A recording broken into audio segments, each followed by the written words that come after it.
teknologi osmosis songsang atau RO telah diuji dan terbukti oleh NASA. Hasil dari penyelidikan lebih 30 tahun yang bernilai $4 bilion, satu-satunya cara penapisan yang pernah digunakan oleh NASA di angkasa lepas. Juga digunakan dalam hemodialisis, desalinisasi air laut, industri bioperubatan dan sukan Olimpik.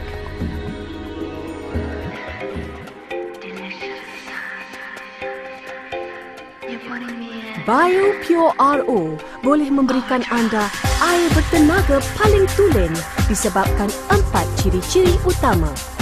Saiz membran RO berukuran 0.0001 mikron. Sistem penapisan 6 peringkat. Keupayaan pembersihan automatik. Komponen yang disahkan NSF.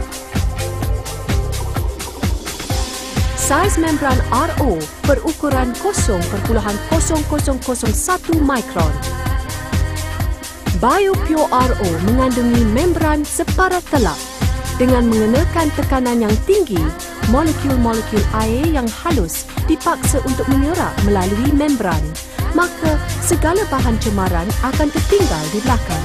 Saiz liang membran 0.0001 mikron atau purata 500,000 kali lebih kecil daripada sehelai rambut manusia membolehkan pengasingan segala jenis partikel.